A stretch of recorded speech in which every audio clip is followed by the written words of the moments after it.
Howdy, everybody. Welcome to NTWC Plus. It is the 15th day of July. This month flying by as they all seem to do. Great show planned for you today. Bryan Norcross is going to join us in just a little bit. You're going to love that. Always some amazing things to say. I really look forward to hearing what Bryan has to say. Bill Reed is back. And Bill, from your background, it's wherever you go, there you are. That's the same background as last week, but you've traveled a few hundred miles since then. Yeah, we're back. We're back at the house, which is good after a long vacation, and trying to get used to the 75 to 79 degree dew points instead of the 18 to 28 dew points that we had up in Chimayo. Well, welcome back to Texas. Good to have you back. The Battle of the Dew Points. Dr. Hal Needham is back from, I don't know where all you've been, Hal, and you're still not home, it looks like. I'm still not home. I'm in Boulder, Colorado today, where dew points I think are in the 20s or 30s, so we'll take it. I missed a couple shows. I was in El Salvador shooting a documentary, but I'm going to be back in Southeast Texas later today, so it'll be good to be back home. We're now officially starting this program with "What's your dew point?" Because that's what. Because most of us, it's not very comfortable. So let's mention the sponsors who make these shows a possibility week in and week out. A lot of great folks who we couldn't do it without. USAA, they've been sponsors from the very beginning. Thank you, USAA. We appreciate you. The South Padre Island Convention and Visitors Bureau will be back live in South Padre, April of 2026. We hope you'll join us. We'll be at the Hilton Garden Inn this time.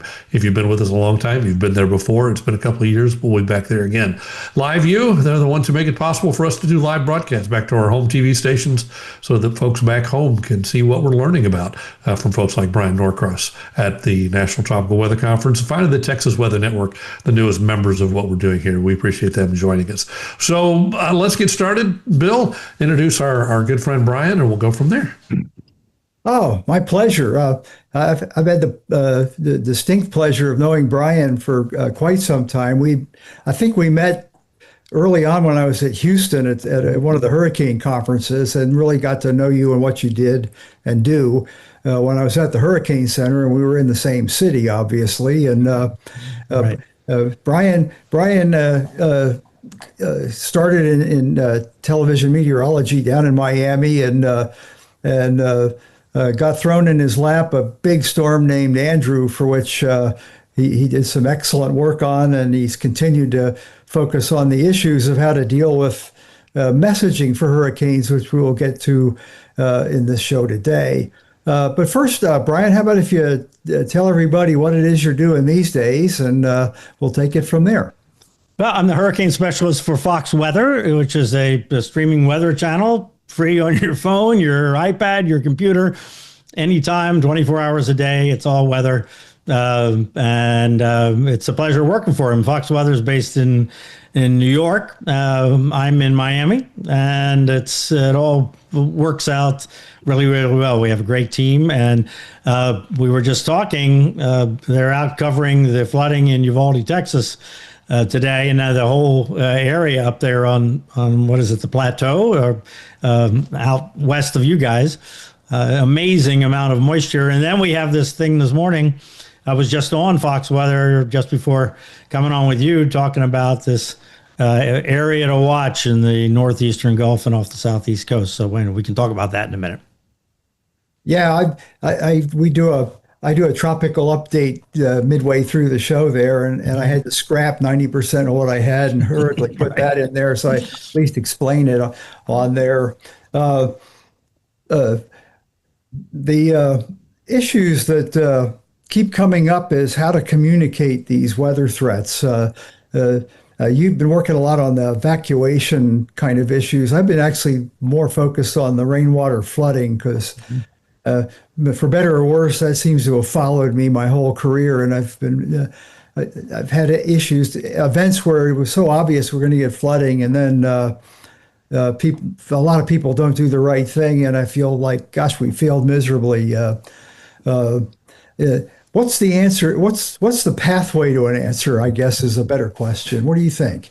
Well, I think that we need to just philosophically, when it comes to talking about weather, divide the situation into at least two. So where we have a way that we do it when the day to day, even bad weather, and then we have a different way that we do it when the weather is extreme and life-threatening and a threat to life and property in general.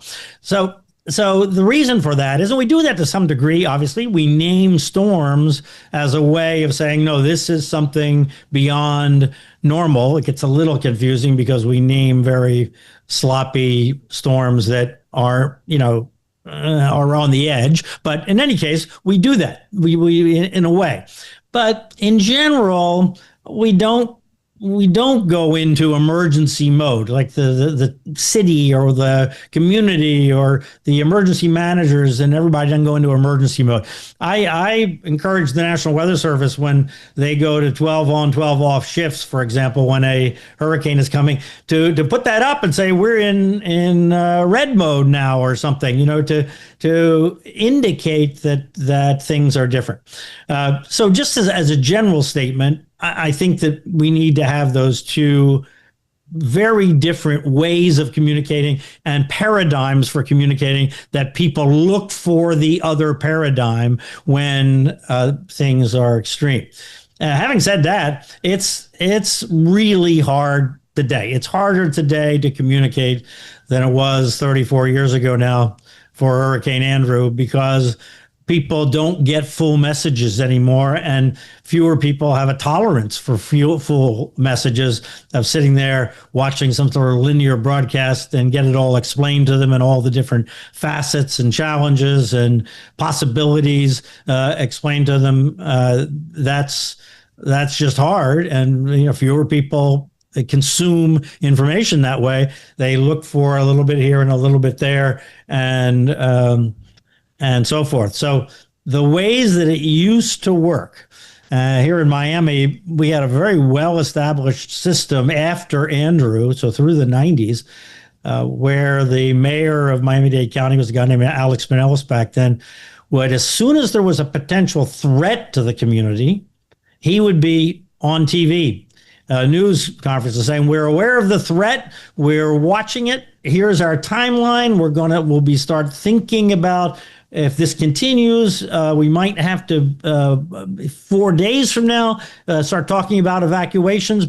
And he would lead people mentally through it, and it was great. It was really, really well done. The lessons of Andrew really were learned. Now, people have come and gone, politicians have come and gone, emergency managers have come and gone, times have changed, social media has come along, and everything else that has kind of disrupted that flow, and they don't do it that way or do it as well here anymore. And I don't know anywhere that they do it well, and we can point to examples where they've done it really poorly, and people have suffered as a result of it. Sandy, Ian, so poorly handled from an community emergency communication standpoint. I was talking yesterday about the big snowstorm in 2013 in Atlanta. Just, again, it was not handled as an emergency on the front end, and people suffered because of that. Yeah. Since I've retired, I basically am only really privy to full-time coverage of what's going on here in the Houston area. And I actually think the major TV stations that all have staff of meteorologists have followed what you said. They actually, if it's a minor, like a flood, for example, a minor flood threat where it's mostly going to be people flooding their cars and not drowning, but the car getting damaged, they handle it as part of the standard staffing and production at regular intervals, plus the online. Flip to a major flood event where you could lose a lot of lives if people don't do the right things. They'll actually announce we're going in the wall-to-wall, not wall-to-wall, but all hands on deck approach to coverage of this event. And we'll have frequent updates through the day and come on full-time should the flooding threat materialize. Yeah, in Houston, I mean, you guys have had a lot of experience lately with extreme events, and that's helped that. But the problem is that people don't watch television like they used to. Many people can't even get television anymore. The young people I know don't know Channel 4 from Channel 2, from Channel 11. They can't tell you that. What are the main networks? The main network, of course, is Netflix and YouTube. I mean, YouTube is the number one network, actually. Netflix is number two. So, that's when you start talking to a whole generation, a big generation of people up to maybe in their early 30s. That's their thinking about how TV works. So it's just the challenges are increasing actually for reaching the community, even in a community like Houston, where, as you say, the media has learned a lot of lessons, and politicians come and go, but some have been very good in Houston. Some are maybe less understanding of the communications processes, but Houston, things have matured some since the disasters of late. Yeah, I think one of the things that helps us is having the entity, the Harris County Flood Control District. What its primary job is to handle flood issues, but they have staff meteorologists now, right. and they're very knowledgeable, and they coordinate with the politicos, and it's hopefully they get the message across to them. Well, Jeff became a star in Harvey. It was, it was a whole new paradigm. He was fantastic. But even since then, times have changed so much in terms of, sometimes I look at national TV ratings, even when there's something big going on. And boy, if you can get more than 5% of the audience at any one time, that's a lot, when we used to get 25 or 30% for one station. Okay, so that from what you found, then the old paradigm we use, that people come to the trusted sources on their major TV stations in a big event may not be holding up anymore. Well, it's tapering off because many people don't watch TV, don't know how to get TV. The local channels don't mean anything. The networks don't mean anything. I mean, why would you watch? Why do I watch local TV? I watch it for sports, right? And news when there's something of note. But I get local TV. I'll never not get local TV. But young people, they just don't. It doesn't work that way. That's not where the information comes from. The internet goes out, they don't get information. Yeah, and I had someone, and it fits in the young category. We were watching something on TV, and the comment was, "There's nothing they're saying that I haven't already read hours ago on my feed on my phone." Right. Well, there's another thing too, and it really depends on the city. It really varies. For instance, in New Orleans, the old paradigm really still works because it's a community of people that are invested in the community. If you're in a place like Miami or Los Angeles or even New York, and increasingly Houston, with all the people moving in, they're not invested in the community in the same way. They haven't grown up with those local TV stations and many of the people that have been around a long time. So it's a very different kind of audience and makeup of the people that just don't have a history with the roots of the community like in established cities like New Orleans, like Minneapolis, some other cities that have a real still a real sense of community, very, very strong sense of community. Yeah, that brings up a good point about just the mobility of the population of the U.S. is such that there's a lot of churn or turnover in the coastal residents in these big cities. I think it's probably been right about the time of Harvey. There was so that was like 9 years after Ike, and there was over 1 million people living in the Houston evacuation zone areas that weren't there when Ike happened. Yeah. But and I'm sure it's continued that way on now. So now we're 19 years since Ike. So the last time we had a issue with evacuation is long gone. And I think I think the emergency management community and how they handle their elected officials is well prepared to do their part of the job. That's that extra last mile of how do you get it through the denial phase, if you will, in people's minds about the need to evacuate when they haven't been through one of them before. Yeah, and I mean that's what the protocol is. I was just having a conversation yesterday with a research group, kind of talking about this, and I've been promoting for years, and I did this after Sandy. I testified before the New York City Commission about what went wrong in Sandy, and then the same exact thing happened in Ian, and I wrote about that. Is that the local officials did not identify the threat and say, hey, everybody, there's a threat. Let's all pay attention now because this is something different. We are under threat. Not forecasting the storm to come there, but there's a threat. And so everybody pay attention. And we're going to be here tomorrow morning to tell you what the latest is on the threat and what our timeline is for dealing with this threat. And we're going to work with the Hurricane Center, work with the National Weather Service. And so you have to lead people to the point that they understand why they would have to evacuate. An evacuation order, nobody pays attention to the government. Nobody believes in we have a whole huge trust issue in our society now anyway, but you can lead them to the understanding. I'm not talking about the weather weenie people that, watch everything and understand every bulletin and all that. I'm talking about the average person that only really deals with this stuff when they have to. That's what's missing is we don't have a system like that. We don't have a system that people understand the structure of the system. Like in Japan, they have this. In Britain, they have this, where people know exactly what to do when there's a threat and how it's going to work and what information they can expect and when they can expect it. And it's much more ad hoc here in this country, and it doesn't serve us well. Wow. I'm going to toss it over to Tim for the halftime remark. And when we come back, I'm going to let Hal take over the conversation because I bet he's got a million good questions living down on Galveston Island.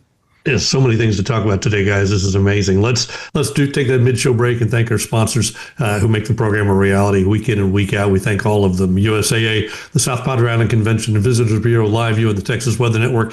We've been doing these programs for years now, thanks to them. And USAA has been involved as the SPI CVB all the way back to the first National Tribal Weather. I was just cleaning out some files today, and I found NTWC 2013 and some of the hotel quotes and shuttle quotes from the very first time we did it. I can say one thing: it was a lot cheaper to do a conference in 2013 than it is in 2026. But all those organizations, especially USAA and South Padre Island, have been a part of it from the very beginning. We appreciate that. Bill, give us a tropical update very quickly, and then you can jump in with some questions. Fantastic. Let me share my screen here. And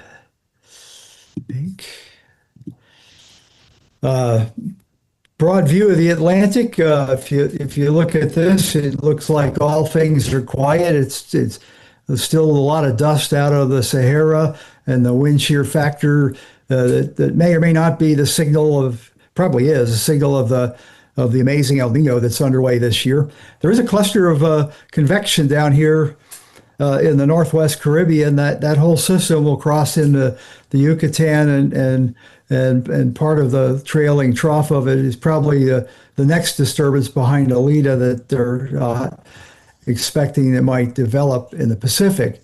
So I was going to just say there's nothing going on in the Atlantic, but Hurricane Center went and there's been a lot of chatter about models showing some kind of weak development in the northeast Gulf or off the East Coast as shown here. That's a 20%. It's not expected until this weekend or early next week, if at all.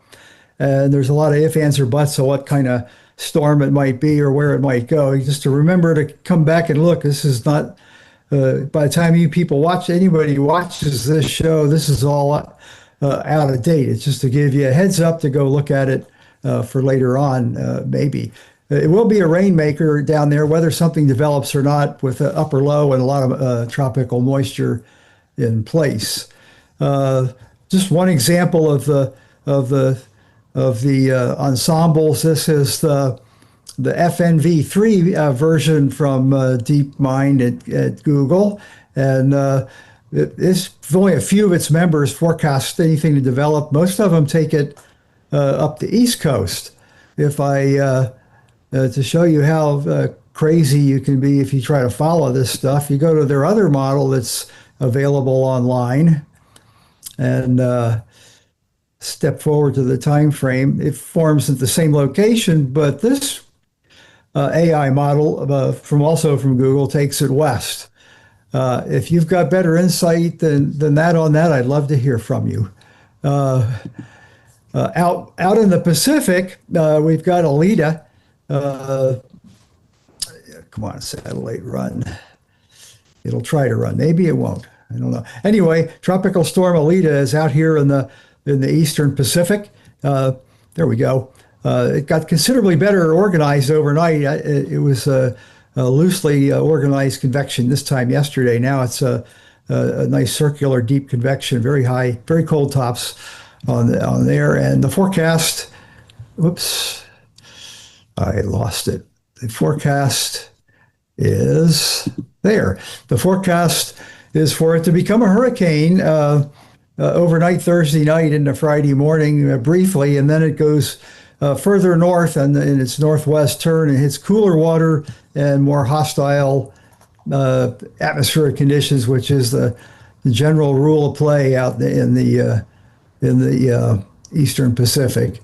Other than Alita, we've got a high chance, again, after this weekend from a new system coming into the Eastern Pacific, and a low chance and a moderate chance later on of something developing in the Central Pacific, which will, at least for now, doesn't look to be any kind of a threat to the Hawaiian Islands. On Alita, there's another close-up view of the deep convections. They're very cold tops there. They're in the colder than -80 at the tops of those storms there. Okay, one more thing.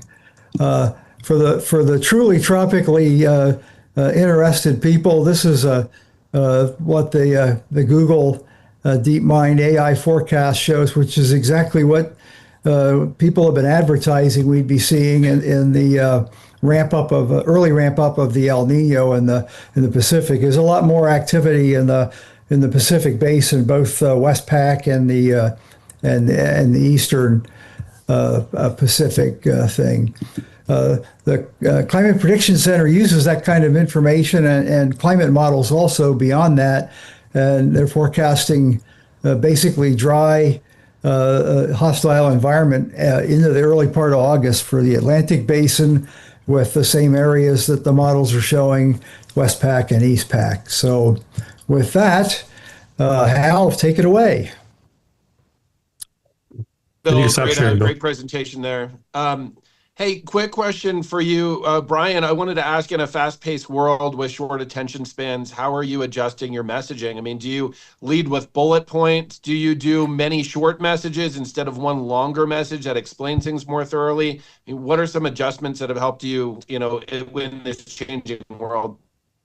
Well, it's interesting how what I'm told is that there are two kinds of videos that people like. One are these short videos on the order of a minute to a minute and a half at the most. The other have a sweet spot of around 20 to 25 minutes. So I usually leave the short ones to other people or to text, and I focus on telling people things that they don't know from those short videos. First of all, because I'm old and I'm used to doing it that way.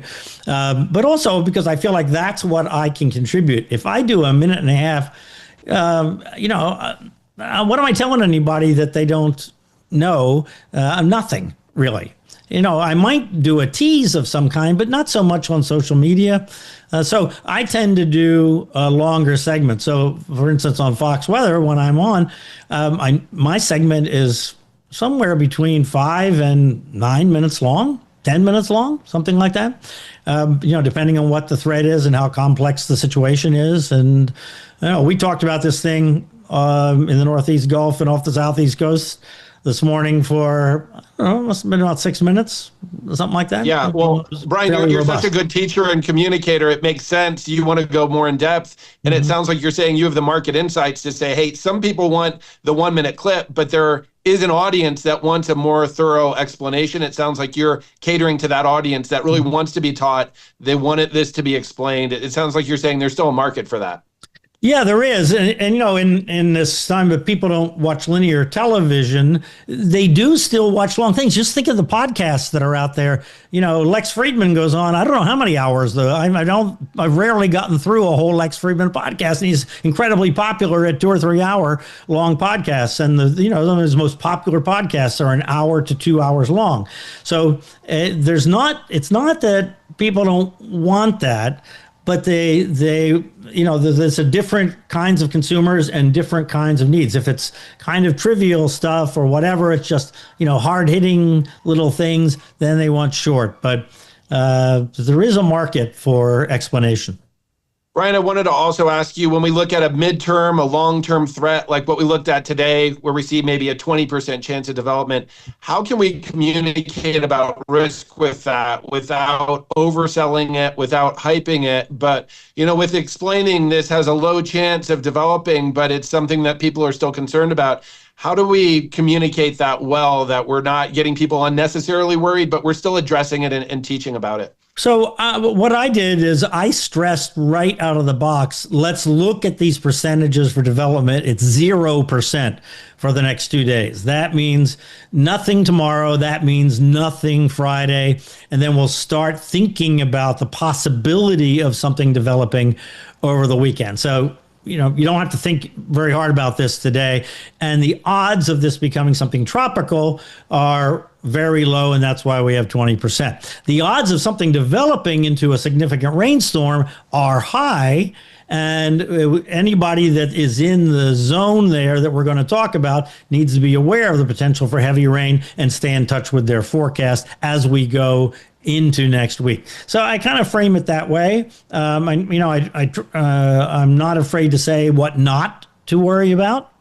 I try and say that up front, as a matter of fact, so that it's people can focus their ideas on or thinking on the key points.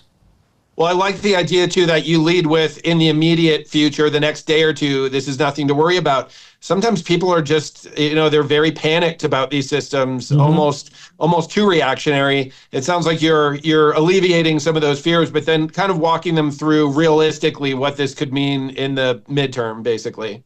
Exactly. Yeah. No, as a fundamental set of rules, I try and always say, here's what we know, here's what we don't know, and here's when we're going to know more.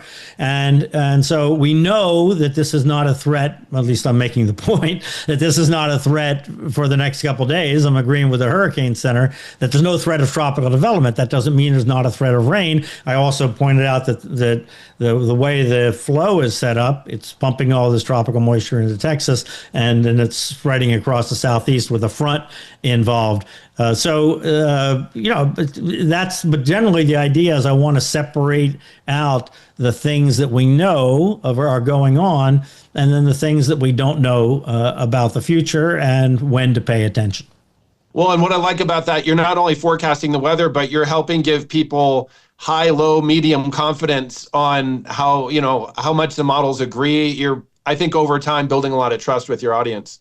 Yeah, that's the idea is I've found, especially when you get into extreme situations, that kind of being honest with people and saying, okay, here's what we don't know. So don't look for the answers to this question, but here's what we know. For instance, when a storm is 5 days out, when Irma was 8 days out or whatever, one of the things we know is there is a threat to Florida here. I'm not saying it's coming, it's going to be a horrible event in Florida, but I'm saying this is a threat. And when, the minute that Ian formed in the Caribbean, it was a threat to Southwest Florida. You wouldn't have known it from the emergency communications, but it was a threat. So I'm not afraid to say that something is a threat without trying to make a specific weather forecast in a situation that's unforecastable, because it's too far in advance or some other reasons. So to me, that's the right paradigm to talk about the threat at the point that it exists. Yeah, and that concept of talking about a threat, it's making them aware. It's drawing attention. It's saying basically stay tuned over the upcoming days, and we'll know more. Right. Thanks, Bryan. You're such a great communicator with all this. We're constantly learning from you, and really appreciate your insights. I'm going to pass it back to Bill now as we continue with the show. All right, Hal. Thanks. Yeah, amazing how fast 30 minutes goes by. But I'll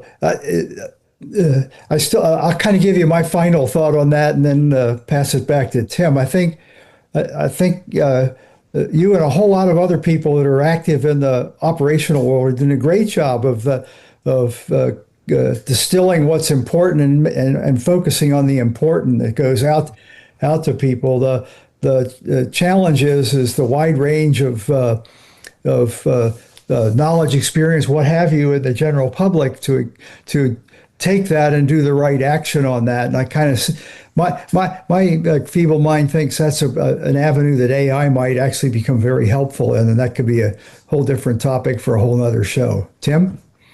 Yeah, great stuff, Bill and Hal. And Bryan, when there's a storm that's not affecting me locally, I'll start writing something about it for social media or for on air or whatever. And then your post will pop up. And I'll look at it and say, delete what I'm just going to share your post, because the things you say, the things you do are perfect, and I can't improve on that. Why write everything when what you've said is exactly what needs to be said? Somehow you're cutting through the noise, and I think that's important, Bryan. You find a way to get through the noise, and people listen to you, and they believe what you have to say because you do such a good job. So thank you for that. Thank you. Appreciate it. Appreciate it a lot, Tim. The curse of the modern time are models. If we could get weather people to quit talking about models and start talking about the forecast again, that would be a wonderful thing. It's, to me, models cause more confusion than anything else out there if they're not properly utilized in communications. Well, the bane of our existence has been them being made available to everybody. Yes, exactly. And now everybody is a meteorologist. So, exactly. So great job, Bryan. Any final thoughts you want to leave us with today? That's a good one to end on. Is there anything else you want to leave us with? Well, to me, you would send me some of your thoughts and ask me the question of what would I suggest? What do I suggest to a meteorologist to do? And that's it. That's the number one thing is quit saying, oh, the GFS says this and the European says this, and so we're not sure. Like those are the only two possibilities. Models are not forecasts. Models are simulations, and the simulations can be, and they have a whole bunch of approximations in there. We've learned over time that the average of a bunch of models is the best computer forecast that we have. So focusing on individual models is misleading, and I think it misleads meteorologists as much as it misleads the public, or misleads the public more. So anyway, that's what I suggest is be sure you leave with the message, okay, I've looked at all this. This is my forecast. Or the conclusion is we don't have a forecast yet. We have a threat. And this is a threat, and we're going to know more tomorrow and lead people through it if it's a multi-day event. I like that a lot, Bryan. Thank you so much. Really appreciate your thoughts today and your time. Thanks for being with us, and we look forward to seeing what you do on Fox Weather all through this hurricane season. Thank you. Bill Reed, thanks. Appreciate you, buddy, for joining us from Tahiti there, wherever you are. And Dr. Hal Needham, thanks. Appreciate Hurricane Hal being with us as always. Also, thanks to our sponsors who make the programs a reality week in and week out. USAA, the South Padre Island Convention, I can't even say that, Convention and Visitors Bureau, say it with me, LiveView, and the Texas Weather Network, all who make this show a possibility. Next week, it's Jose Garcia, Rebuilding Together Greater Florida. He'll be our guest then. So in the meantime, have a great week, stay out of trouble, and we'll check your dew point next week at the same time. We'll see you. Bye-bye.